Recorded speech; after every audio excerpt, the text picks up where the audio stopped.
Thank you all for being here. This morning, our state is in shock, and I want to take this moment to speak directly to the people of our state. To our first responders, I'm in awe of you. I'm in awe of your courage. I'm in awe of your strength. I'm in awe of everything you do for each and every one of us. You saw a crisis, and you said, what can I do to help? And our response teams are doing everything in our power to rescue and recover the victims of this collapse, literally as we speak. People who, as we speak, are out there are divers, are air assets, people who right now are working to save lives and are doing it because the state asked. And we will update the public as the work continues. To our partners inside and outside of government, I know this has been a long night. We started coordinating immediately after the Key Bridge collapsed. We've been standing together every step of the way, from our county leadership, to our city leadership, to our state leadership, to our federal leadership. And I'm grateful to call each and every one of you not just colleagues, but I'm grateful to call you friends. And to the people of Baltimore, and each and every one of the 6.3 million Marylanders who call our state home, I recognize that many of us are hurting right now. I recognize that many of us are scared right now. And so I want to be very clear about where everything stands. We are still investigating what happened, but we are quickly gathering details. The preliminary investigation points to an accident. We haven't seen any credible evidence of a terrorist attack. Our administration is working closely with leaders from all levels of government and society to respond to this crisis, and not but just by addressing the immediate aftermath, but also by building a state that is more resilient and a state that's more safe. That is our pledge, and that's our commitment, and we're going to keep that commitment. And lastly, to the victims of this tragedy and their loved ones, all of our hearts are broken. We feel your loss. We're thinking of you, and we will always be thinking of you. We pray for the construction workers who are on the Key Bridge, and we pray for everyone who has been touched by this tragedy, and their families, and all of their loved ones. But Maryland, we will get through this, because that is the Maryland spirit, and that's what Maryland is made of. We are Maryland tough, and we are Baltimore strong. So in the face of heartbreak, we come together. We embrace one another, and we come back stronger. That's what we've always done. That's what we'll continue to do. And that's what we're going to get done together. And we're going to pray for Baltimore. And I'd like to turn this over to Senator Van Hollen, who's done a remarkable job in our fellow delegation in providing support. So thank you, Senator. Thank you, Governor. As the Governor said, we come together. We come together in Baltimore, we come together in Maryland. First of all, our hearts go out to all those who are on the bridge and their loved ones. We pray for them. Our gratitude goes out to the first responders who, as we speak, are out there continuing to conduct search and rescue operations.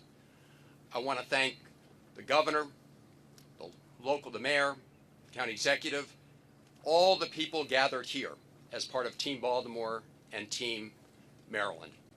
And the federal government is with them as a partner. The Coast Guard, as we speak, is also part of this mission. Coast Guard cutters, Coast Guard aviation assets. I spoke twice today with Secretary of Transportation Pete Buttigieg.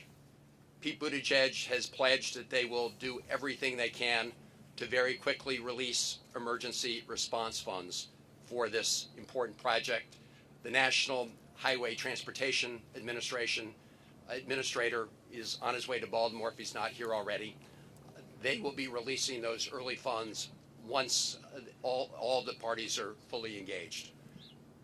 Second, The National Transportation Safety Board, I talked to the chair this morning. She and her team will be conducting an investigation of what happened. And finally, the Army Corps of Engineers, naval assets for looking below the surface and clearing. All of this is going to be part of the effort. The governor is leading Team Maryland. The mayor and the county executive, of course, Team Baltimore. But I'm just here to say, together with Ben Cardin, Senator Cardin, and Congressman Fume and others, the federal government is your partner in this effort. Thank you, and again, to the people of our state and the people of this great city. We're with you. We love you. We will get through this together. Thank you, Governor.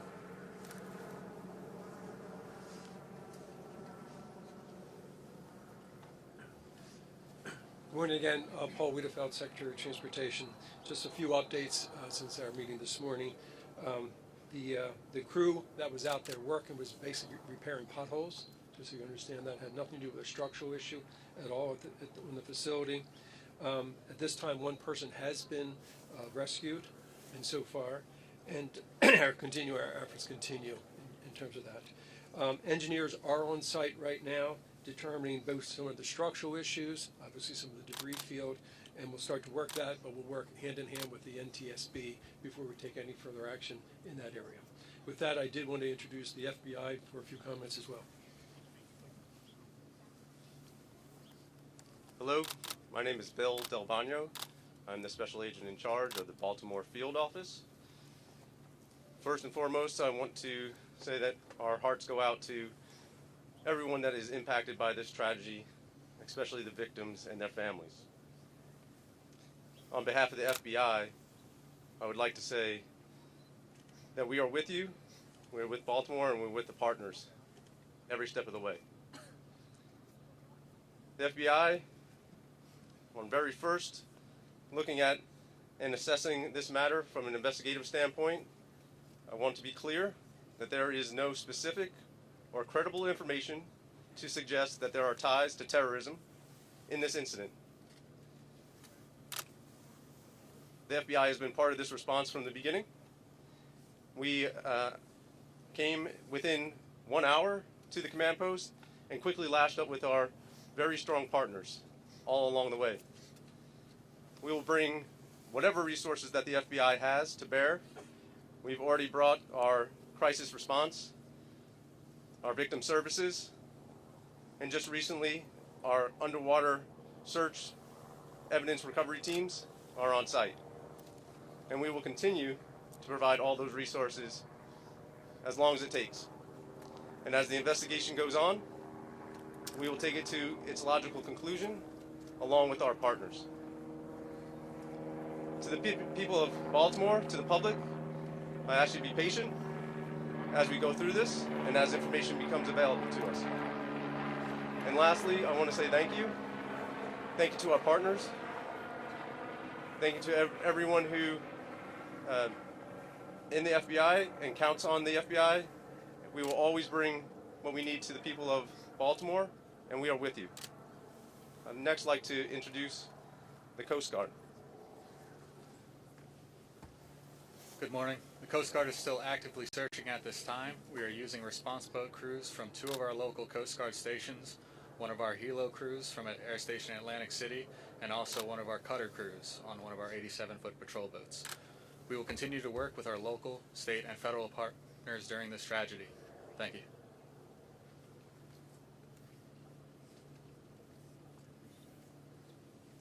We'll take some questions. We're going to start from this side.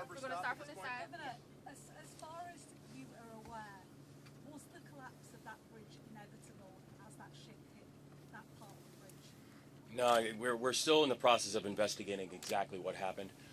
So we don't have any further details about whether or not it was inevitable or not. No structural issue with the bridge? No, there was. In fact, the bridge was actually fully up to code, so we have no further information about what happened during that time. Any idea on how many victims we're looking for? Now stopped completely, and do you have any estimate very early on as to how long it will be before shipping can resume to the Port of Baltimore? Yeah, we don't have any estimates on timeline because right now our exclusive focus is on saving lives. Our exclusive focus is on search and rescue. Everyone else is on the victims. Any amount of victims that we're looking for right now. For the number, because we've heard, I know Mr. Wiedefeld said one had been rescued, but earlier from Baltimore we heard that 2 have been rescued. Can you tell us the total numbers we're talking about that may be, that you're searching for, and how many have been rescued? Well, There are 8 individuals. 6 are being searched for right now. 1 was taken to the hospital, and 1 is not in the hospital that we're speaking to. So 6 unaccounted for. Yes. And does that involve individuals that may have been in vehicles that were underwater? Do we know? We believe it's a construction crew only. Okay, so we don't think there's anyone in vehicles in the water. No, we do not believe so. Okay, we'll take questions right here. Take this question here. Governor, 2 questions. How quickly did you find out about what happened here, and what was your reaction when you heard the scale of what just occurred at that bridge earlier today? well, I mean, I think it was probably within minutes of everything, less than an hour, when I know that my phone first rang, and first from the mayor of Baltimore and also from our chief of staff, and it was. We know the Key Bridge. I've ridden over the Key Bridge countless times. So many of us know the Key Bridge because it is our normal commute. This is a place that is a normal commute route for over 30,000 Marylanders every single day. And so to hear the words that the Key Bridge has collapsed, it's shocking and heartbreaking. And immediately the first thought and the first ideas go back to what happened to the people, what was the impact on human life. But for every single one of us who are Marylanders, the words that the Key Bridge is gone, it still shakes us, because for 47 years, that's all we've known. And so this is not just unprecedented from what we're seeing and what we're looking at today. It's heartbreaking. Governor, can you confirm that the crew on the ship alerted authorities that it had lost propulsion and was in trouble? We can confirm that the crew notified authorities of a power issue. Yes. And that they had lost power on the ship? Yes. President, we're going to take the question right here. Gotcha.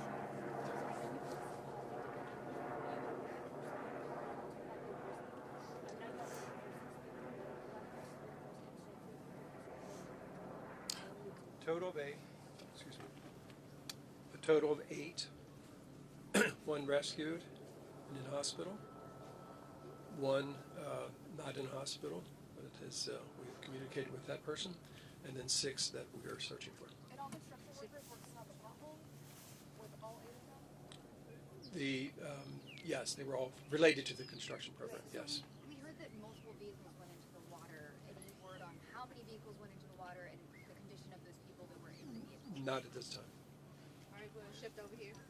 Was there any way to shut down the bridge? Was there enough time for that distress call to trigger something like that? Now, the thing that we know is that even as the boat was coming in, we had a ship that was coming in at 8 knots, so coming in at a very rapid speed. We do know that the investigation is currently going on, but I have to say I'm thankful for the folks who once the warning came up and once notification came up that there was a mayday, who literally, by being able to stop cars from coming over the bridge, these people are heroes. They saved lives last night. Governor, the focus is on rescue now in command. But looking forward, is there any vision for how long it could possibly take to move the wreckage, to rebuild, how it could possibly be done? Can you look into the future at all at this point? This is going to be a long-term build. It's going to be a build that's going to require every facet and every aspect of our society. It is something that I can tell you we are going to get this done.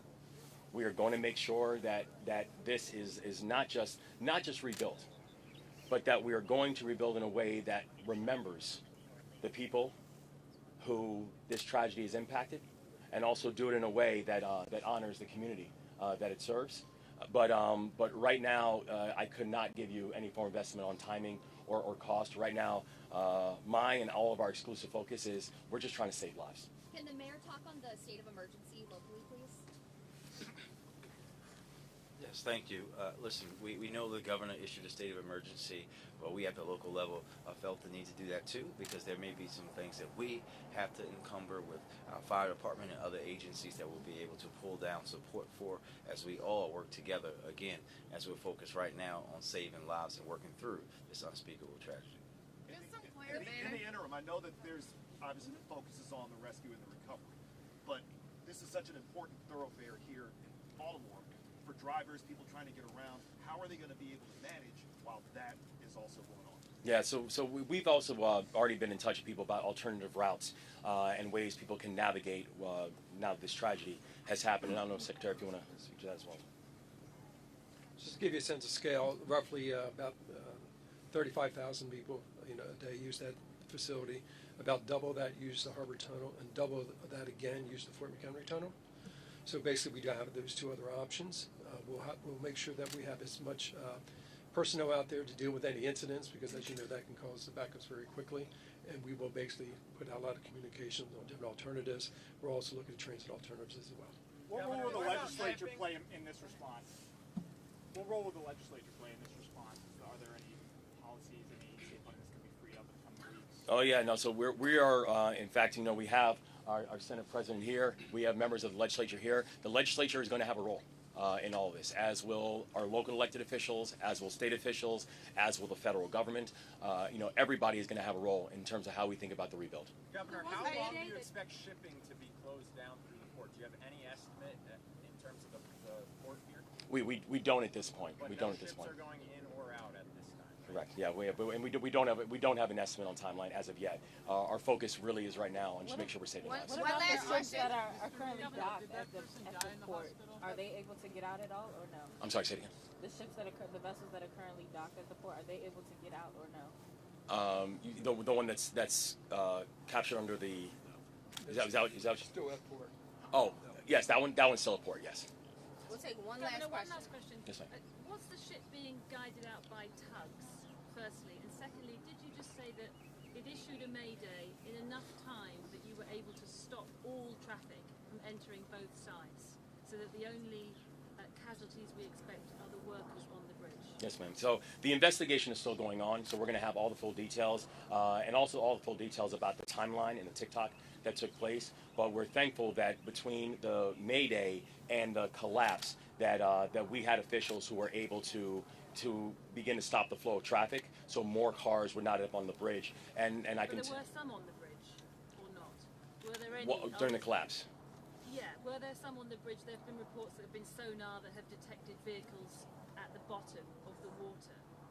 So as well as the 8 people, there could still be people trapped inside or potentially have died in vehicles. Is that correct? I think, well, the investigation is still going on to find out exactly how many people and what was the situation. But the thing that we do know is that many of the vehicles were stopped before they got onto the bridge, which saved lives in a very, very heroic way. Thank you all very much. We'll have another update later. Thank you. This is a huge detail. We don't know how many vehicles. David, any thought on time? Thank you all. That's a